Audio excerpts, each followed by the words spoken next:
Yo guys, it's CFB, welcome back to a brand new video, welcome back to the channel. Today we're back with another transfer news video, and this one is a huge one because we've got a here we go. We have a here we go of a player that is coming to Chelsea, and you probably guessed it because you've seen it already. If you haven't seen it already, I'm sorry to say to you, but you're living under a rock. It happened earlier on today, but we're going to get into it. Usually with my here we go videos, when we hear a here we go and a player comes to Chelsea, and it's like a decently big name, I usually give a separate video on it. Like I usually do a here we go video, and I don't include it in a transfer news video. But for today, we're going to switch it around, you know. We're just going to chuck it into a transfer news video because there's also big news that we want to get into. So before we do get into it, please like, subscribe, hit the bell notification so notified every time I load a video. First link in the description is my streaming channel. Go and check that out. It'd be very much appreciated. Let's jump straight into it. So let's jump straight into the here we go. Who is signed for Chelsea Football Club? Like I said, if you don't know already, look, as much as I love you guys, especially a lot who subscribe, we've now hit 160 subscribers, so I cannot thank you all enough.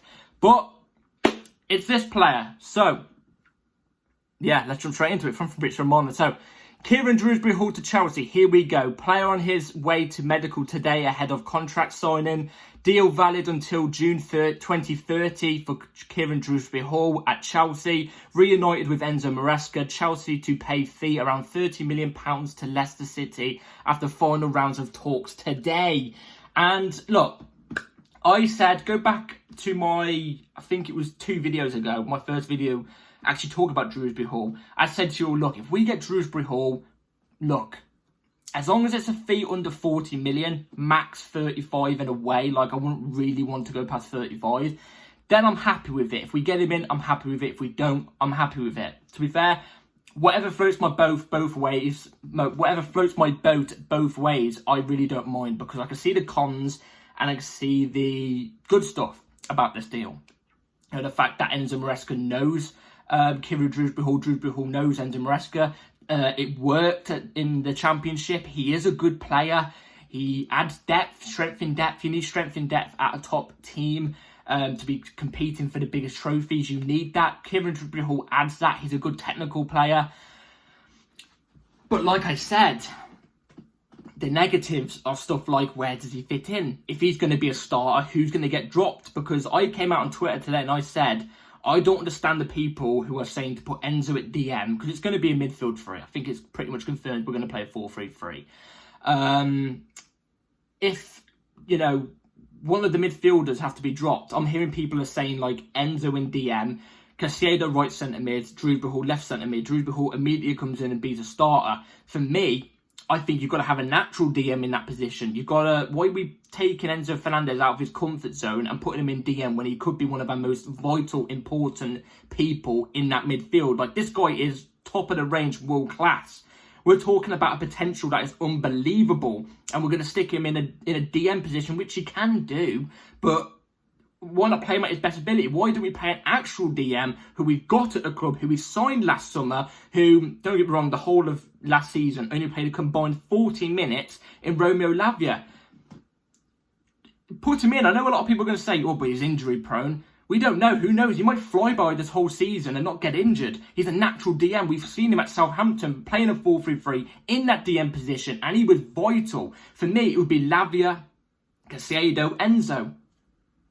But I can understand the argument of having a midfield three of Caicedo, Enzo and Dewsbury Hall for the start, just to get Lavia back into the fitness of things. But for me, that would be my midfield. If it's fully fit and ready to go, I would have Lavia, Enzo, Caicedo. No offence to Dewsbury Hall, I just don't think when Lavia's on form at the top of his game, Caicedo's at the top of his game, Enzo's at the top of his game, I don't see how Dewsbury Hall gets in, even at the top of his game. I don't see it. But I do rate the signing. I've even come out here and said, look, I think this is a top player. I think he's got top abilities that help us out, you know. But then also, what happens to Andre Santos? What happens to Ogachukwu? What happens to Caicedo? What happens to Carney? Because Carney can't play in that 10 anymore because we don't have that 10 role. We don't play a 4-2-3-1. We don't have that 10 role. What happens to Carney? I hope we keep Carney because I love Carney just as much as anybody. Like, I think this boy's got talent. I came out and said that in the last video. But like, I don't know what the squad planning is, But I'm not against this signing at all. I think this is a top signing. I think it's going to prove to be good. Also, 30 million, I don't think it's a bad price as well. For a player of his quality, I don't think it's a bad price. I think actually it's a fair price. I think 35 million is around the price I would pay for a player like Dewsbury Hall. Especially how he's just been in the Championship. If you put those numbers up in the Premier League, then I can understand that about 55, 60 million asking. But 35 million, I think that's completely fair. And he's proven, he knows the English game, he's played in the Premier League before and done very well in the Premier League. I'm not against it. I think he's won a trophy at Leicester as well. I think he won the FA Cup, which was actually against us. So, yeah, it's a good signing. Welcome to Chelsea, Dewsbury Hall. Do you know what's so funny? I saw on Twitter, Fabrizio said something like Brighton had medical tests booked and everything like that. They were really excited for this. And obviously Chelsea came calling. Dewsbury Hall said to Brighton, look, he was this close of joining Brighton and went to Brighton. Nah. Chelsea have called my phone. I'm going. And all the Brighton fans are absolutely fuming. I'm loving it. Drinking the tears. The dopamine's back. Right, this isn't a dopamine signing, but it's a tear drinker. I love it. I'm thirsty. Give me some more. You know what I'm saying? So, yeah, let's jump straight to the next bit of news because I think Dewsbury Hall's medical is going to happen. I think it's happened today, but we haven't heard about it yet. Or it's going to happen tomorrow. So I think this might be official by Friday, I'm saying. Friday. So let's jump into the next bit of news. Fabrizio Romano came out with this, and he came out with this last night, by the way. I just want to reiterate, this was last night, but he also came out today, about 25 minutes before I clicked recording this video. So this was about 9:30, saying that we are in for this player. Keep an eye on it. So this is what he said. Chelsea want a talented left-footed defender. They could be there for Ricardo Calafiori. And like I said, he did come out today as well and say Chelsea and Arsenal are in it. I still think we can beat a player like Calafiori and get a Calafiori in over an Arsenal, even when Arsenal are doing way better than us right now in this current moment. I still think we can do it. Call me delusional, call me blue-tinted glasses as much as you want. Hey, I think so. But he did say that we are in the race for him, along with Arsenal. And you know what I've already said about Calafiori? I think this guy's a baller. I haven't watched any minutes of him before the Euros, but I've watched him in the Euros. And look, I think this boy is talented. I think if we got in Calafiori, oh my God, I think he solidifies our defence so much. Like I said, he also fits in that left-back role for Maresca, where the left-back tucks in as a centre-back, as the right-back goes inverted and tucks in into the midfield, or a bit more forward, do you know what I mean? So Calafiori would form into that midfield three as a left centre-back. I think it would work wonders under Maresca. I think he would work as well under Maresca, the football Maresca plays. I think he would fit into that as well. He's good with the ball at his feet. I think this would be a brilliant signing. How much... I think it's Bologna, I think it is. How much are they going to ask for Calafiori? Because, look, apparently he had an unbelievable season down in Italy. Apparently he had an unbelievable season in Italy. Like I said, I never watched a single minute. But I saw people before the Euros, Chelsea accounts, saying that Chelsea should go in for him as well before the Euros started. So, you know, I heard about his name. Like I said, I've watched him in the Euros.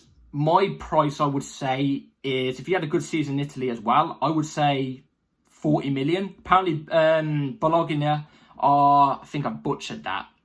Apparently, they already know that it's going to be hard to keep him away from not leaving the club. I feel like they're preparing for him to leave already. So I feel like he will be sold, but it depends who to. It depends who to. Juventus were going to get him, and Juventus are backed out of it because I don't think they can afford it. It would be on low wages. Like I said, if he had a good season in Italy as well, I think you're looking at about... I mean, Italy are out of the thing now, aren't they? They're out of the Euros now. I think you're looking at around 40 million.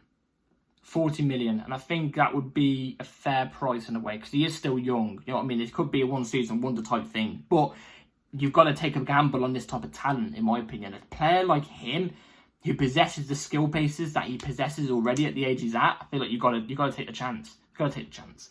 So... that's recent on Calafiori. Let's see how that develops even more. Let's move on to the next bit of news. So, Chelsea targeting around £100 million in outgoings, which would also give them freedom to move forward in the market. Romelu Lukaku and Mardo Broja are still expected to be sold. Offers will be listened to by Conor Gallagher and Trevor Chalobah. Lukaku, Gallagher, Broja, in my opinion, can all be sold. They can all be sold. As well with Gallagher, I don't see how he fits into the midfield setup, because we're going to have literally 3 midfielders competing in each position. It's ridiculous. That's not healthy. You should have 2 top players competing in each position in the midfield, or in anywhere of the pitch, not 3.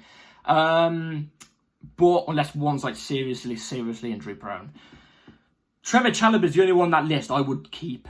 If you told me, would you rather keep Trevor Chalobah and not go for Calafiori, or go for Calafiori and sell Trevor Chalobah? I'm keeping Trev. And that's nothing to do with Calafiori. Like I said, I've given this guy props. I just think Trev is such a good player. Vital. He's so good. One of the most underrated players in Chelsea for the past couple of years. And in the Premier League, in my opinion. I think this guy's a top player. We've already generated quite a lot of money off Amari Hutchinson, who's not played a single senior minute for us and only played 1 loan move, and that was at Ipswich. We've generated, 25 mil there. And we generated money for Ian Matson as well. And Lewis Hall, that's at least about 20, 50, you're looking at about 70, 80 million pounds there we've already generated for 3 players who have not even really played, do you know what I mean, for us. They're very inexperienced as well in the top game. So we're doing well, in my opinion, in terms of getting the money. We'll have to wait and see how more goes. Do you know what? The Trevor Chalobah news is quite good at the moment, because it doesn't seem like many teams are going in for him, which is shocking, because I thought many teams were going for him with the price at 25 million. I thought that was cheap. Bargain. But nobody's going for him at the moment. There's been no news on it, so I hope it stays at that, and I hope he stays. And I think Enzo Maresca would look at him and go, you know what, this player would fit in my system. So we'll have to see how it goes on. Now, I spoke about, so this is the last bit of news. I spoke about Alexander Isak in the last video, and I said, like the video before that, I said that this transfer is not going to happen. Fabrizio Romano's come out and said it wasn't going to happen. Then the video after, which was like a day later, there was whispers again from Sky Sports and stuff like that saying that Chelsea are looking at Isak actually.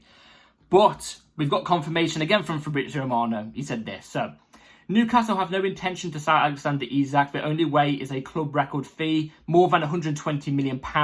Chelsea not in a position to make that proposal. Only way is for Chelsea to include players. That's not happening at the moment. It's unlikely. And I said in the last video, it's not going to happen. £120 million as well. Not worth it. I think the player's worth £85 million. He's good. Very, very good. I think he's a talented player, but he's very injury prone too. Very injury prone. Great footballer too. He's not even just an amazing striker. You know, sometimes strikers don't have that overall play about them. Isak has it. He's a great player. But I knew it wasn't going to happen. Apparently there was a deadline to get it done before the 1st of July because of some FFP thing, I don't know, about Newcastle. And it's, let's be real, it's not going to be done in the next 2 hours, is it? Do you know what I mean? So it's, well, before the 1st of July either. So it was never going to happen. It was never going to happen. I said that. I just wanted to give you guys the news and your thoughts. If it potentially, even in the slightest 0.1% chance of happening, could happen. But yeah, it was never going to happen. So cheers, Fabrizio. Cheers. But yeah, that's all the news today. Let me know in the comments down below what you think about the Dewsbury Hall signing. It's a here we go. It's pretty. That means it's done. Let me know in the comments down below what you think about it. Calafiori. Obviously, the selling players. How much profit do you reckon we're going to get from it all? And do you reckon Trevor's going to get sold? And Isak, did you even have any faith of it? I didn't, like I said. So yeah, also to do with Isak, I think Guy, or whatever his name is, that young player we sold, I reckon he's going to be is going to be the only striker we're going to sign this summer. That's what I'm going with. So yeah, take care all, like, subscribe, hit the bell notification so notified every time I load a video, because videos will come at any time. And yeah, thank you all for the recent support. As always, love you all. Take care all, have a good rest of your day, and peace.